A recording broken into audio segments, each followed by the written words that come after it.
What are the little things that truly make a place feel like home?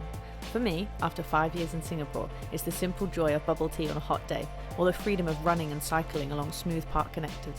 Things I never thought I'd need, but today I can't imagine living without. From the food to the culture to those everyday comforts that make life here unique. It's good to pause sometimes, to see the wonder in what we have daily, even the small things, and be thankful for them. Welcome to Wanderlust. Today's video was actually supposed to be something different, but the rain is coming down again, and not just a little bit, like thunder, lightning, the lot. I've also injured my foot. I don't know quite how I managed to do it, but I was closing Milo's bedroom door and managed to crush and cut my middle toe on my left foot. I won't show you because it's gross. But yeah, instant pain, blood. I was a little bit worried I was gonna lose the toenail, so Jonty rushed to my first aid, and after laughing at me a little bit, covered it with the plaster, added some pressure. I started to feel a bit faint, so then had a little lay down, and then I had to cover it up again this morning. But I just popped into the doctors, who said actually it looks like it's going to be okay because of the pressure. So yeah, I'm pretty hopeful that my toenail won't fall off. I'm just looking at it. Jonty wondered that if I'd be able to get a discount if I went for a pedicure, if I only had 9 nails. So yes, so going for a walk in the rain was just something that wasn't going to happen today. And I just love being outside, and I always feel a little bit of a loss about what to do when it's raining. So let me know, what do you enjoy doing when it's raining? Because yeah, I just love to be outside. So today I'm gonna tell you about some of the things in Singapore that I don't think that I could live without anymore. I've noticed some of these things when we went to Australia for a couple of weeks. There were some things that I just missed, and I guess living in Singapore now, so many things have just become part of my life and just part of my daily life, how I live, how I am now, that I've realized that there are just several things that I just couldn't live without. And a good example this morning is covered walkways. Now, let me know where you live if this is a thing, but in Singapore there's loads of covered walkways everywhere, which is perfect when it's raining and for when it's hot, because you can just stay out of the sun or out of the rain. But today the rain was sideways, so the covered walkway wasn't really doing anything, but when it rains and pours, like, you're just gonna get wet anyway. So yeah, covered walkways are something that I totally appreciate and just absolutely love. And I think now, like in the UK, when it rains a lot, and there's just not covered walkways. You just have to hold onto your umbrella and yeah, kind of hope for the best. When we went to Australia a couple of years ago, we were waiting for a train and no train driver appeared, and they just said, yeah, sorry, he's not here, so you're just gonna have to wait. Like, what do you mean there's no train driver? And like, Singapore public transport is amazing, and there's been a couple of times, I think recently actually, when one of the train lines, Purple Line and an LRT, wasn't working. There was something wrong with it, and I get when you're used to it, like, it feels worse, but for me I was just like, oh, okay, like, it's not working, that's okay, we can, you know, we can take a bus. There's still other avenues of transport we can take. But I remember waiting for college several times when the bus just didn't turn up, and there's really no other alternative. I'd have to email my tutor and be like, sorry, like, the bus didn't come, and I'd have to wait an hour for another bus, which would then obviously just make everything really, really late. I just love the fact that I can hop on public transport, get pretty much anywhere in the island, MRT, LRT, and a bus, and it's just so well connected. And I love that I can let the kids go out on their own as well, because I know that they're going to be safe on the train. Everything's pretty easy to understand, and every MRT station has like a little booth that you can go and ask for help if you need it, and security guards at certain times of the day that I know will help the kids as well. So yeah, public transport is a huge thing. I don't think that I would be able to live without navigating. I mean, I'm sure if I lived in another place I'd have a car, but I don't actually enjoy driving. I love the ease of public transport around here, and obviously the island's tiny, so it makes it a lot easier to get to places. But yeah, public transport and the ease of it, and I guess the cost of it as well, it's very affordable here. And I also love, for talking about things like being connected, the park connectors.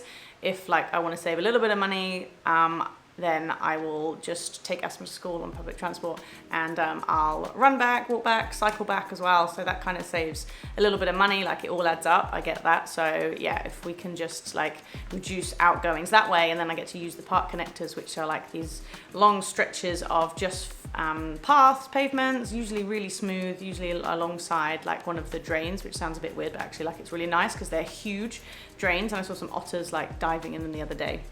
which was really cool. But these park connectors connect you around the island. Yeah, cycle, run, or walk. There's no cars on them as well, so again, super safe. Always pop our helmets on anyway.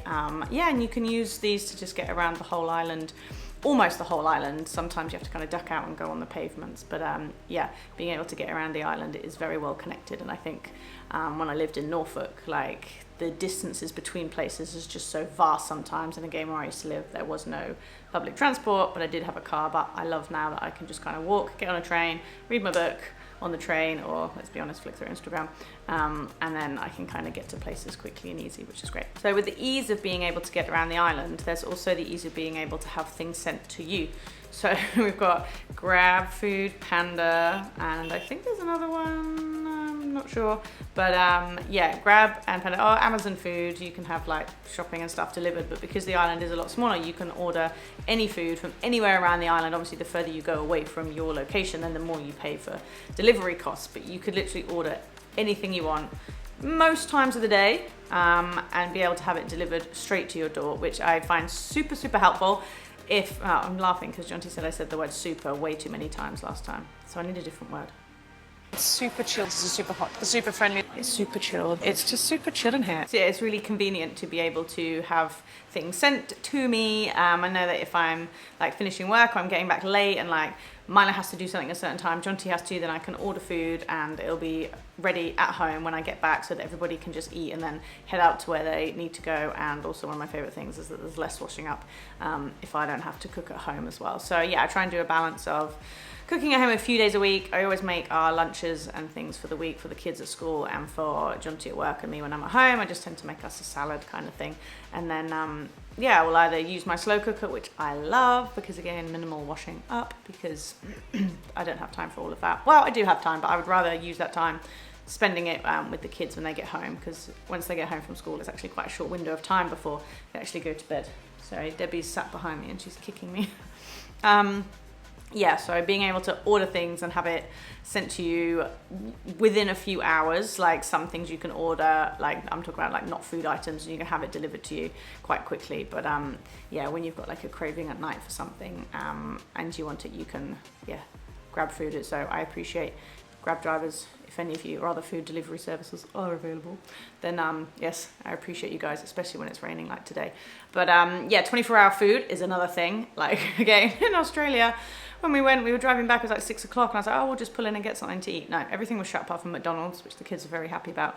But again, in the UK, things kind of close early, or then you've only got like, your only takeout option is kind of your local Chinese place or fish and chips or Indian. That's kind of it. But I love that in Singapore, I can either order in or I can go out and I can eat food from all over the world.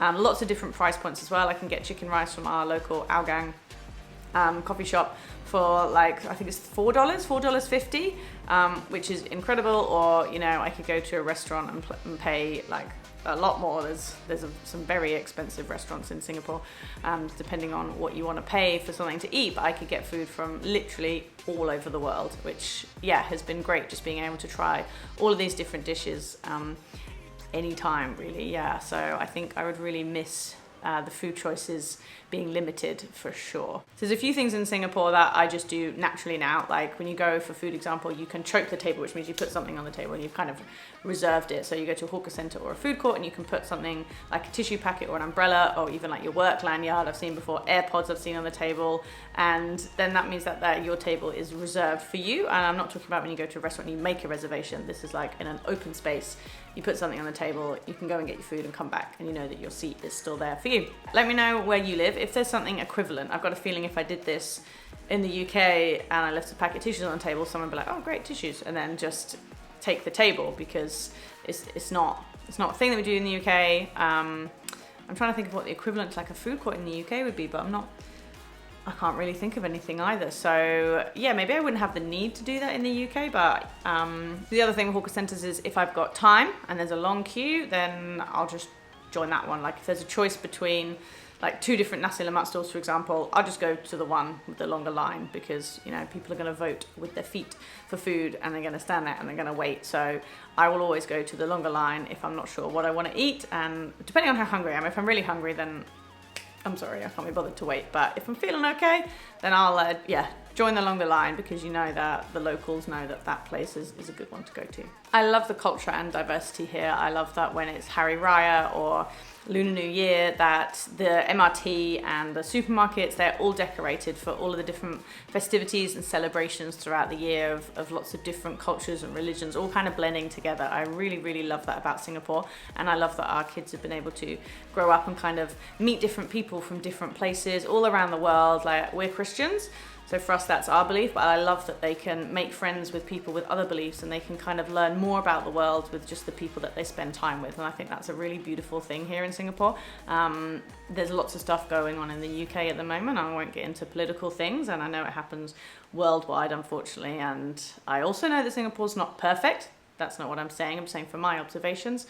I love that the multiculturalness that's even a word, don't care, in Singapore means that we can kind of rub shoulders with people from all over the world. And yeah, the thing, like the insights that you can gain from other people, spending time with other people from around the world, I think is just, yeah, a really beautiful thing. And I think I would really, really miss that if it wasn't around anymore. A huge thing that is always discussed, I had a conversation with a couple that recently moved to Singapore the other day, is the safety in Singapore. As a parent, I love that. Again, I mentioned that our kids can go and take the train by themselves, and I know that they're going to be safe. I think it comes from a level of, yes, the law, and there's also a respectfulness here. Like, I went to the, and trust, when I went to the clinic this morning, she wrote my name down on like a piece of paper on like a card thing, and I was like, okay, this is old school and I like that. And then it dawned on me that they just had a till and I could hear the ding, and I was like, oh, I don't have any cash with me because I just came straight from taking Asma to school. And I said, I'm really sorry, I don't have any cash with me. And she said, oh, okay, you can just come back later.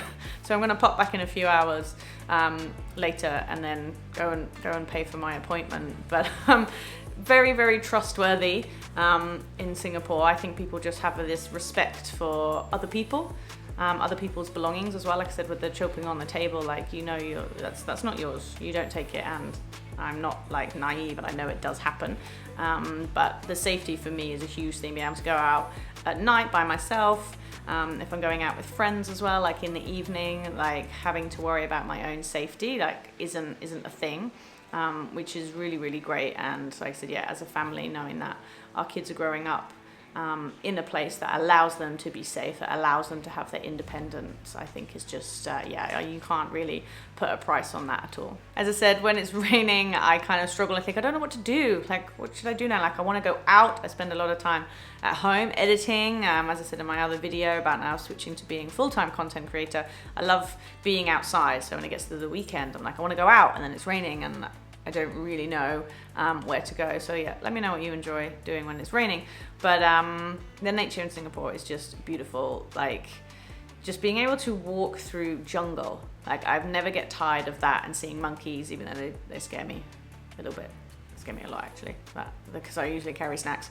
But just seeing the monkeys, monitor lizards, all the other birds and things, even like seeing like the world's heaviest ant lives in Singapore. I just love seeing those things, and it just reminds me that I'm just living in this tropical jungle, and for me it's kind of the other way around. We live in the jungle. Yeah, I just love that. And all around Singapore, when I say they, I guess the government have put in these places for green spaces. They're called M parks. There's loads of them everywhere. Some of them are just kind of a quiet patch of grass, really, with a bench and some trees, and other ones are huge expanses that you can walk through, and I love being able to just go for those kind of long walks through the jungle with bug spray. If you haven't ventured out into the Singapore N parks yet, then make sure you take bug spray. But there's plenty of things to explore outside, which, yeah, is just one of my favorite things about living here. And I think I would know that I could kind of walk anywhere. I went to Australia, we went for these huge long walks, and it was really, really beautiful. But coming back here, there's just something really, really lovely about walking in the tropics. And I know it's hot and you just have to get outside and embrace it, but like, I would rather go out and be hot and sweaty than go out and be rained on and soggy and wet. So yeah, that's my take on going for walks in Singapore. There's some other smaller, I guess, insignificant things perhaps to you, but that mean a bit more to me. Like, the kids and I now have bubble tea Friday, although they've started going to the mall with their friends to have bubble tea, which is fine. I'm glad that they do that. But then sometimes I'm like, no, have bubble tea with me. So yeah, we'll go and get bubble tea. My latest favorite is from a place called IT. They do what is it, peach green tea with white pearls, but I had it with aloe vera in it only because I mixed up the order and I got Milo's, and I was like, oh, this tastes better actually. And the other day I was like, oh, do you have anything with mango? And she says, well, we'll just put mango in the green tea. So I was like, great, thank you. So that's now my favorite drink of choice, and I tend to just get stuck on that, and I'll drink it for weeks and weeks and weeks and then be completely sick of it. So for the next couple of weeks when I get sick of it, send me where you like to get bubble tea and what you like to get as well, because I don't think I've tried all of them yet. There's 4 near us and I think I've tried all of them. Gotta do market research, you know, that's all very important. So yeah, bubble tea, I love that there are so many different foods, like I said, and that I can get any food any time of the day. I went out for dosa the other day for breakfast. Masala dosa is my favorite. I love that, and that kind of keeps me full until like about 4 o'clock, and then I get like really hungry, but it's not close enough for like dinner. So then I love that I can just like pop to Old Chanky and get a snack from there, curry puff. And I love those sausages that have cheese in them. I know they're probably terrible for my health, so I have to kind of limit how many of those that I will eat. Yeah, I guess just little things like that have just become part of my everyday life now, that I think that I would seriously miss if they weren't around. And I guess I don't want to take those little things for granted. You know, I kind of always want to find the wonder, which is what we talk about, in those little everyday things, and being able to do that and knowing that, yeah, not taking it for granted, and appreciate all those little things in my day. So short and sweet little chat, because I can't limp around anymore, and it is still raining, even though I do have to go back out and pay the doctor later. So I'm hoping it kind of eases off. It doesn't look like it's coming in sideways anymore, so that's a bonus. But yeah, just some little thoughts that I was having the other day about, you know, now living in Singapore for our 6th year, and yeah, hopefully I won't have to miss any of these things, because we do want to make this place our permanent home. So yep, thanks for watching, and yeah, I'll catch you guys soon, hopefully outside and dry. Bye.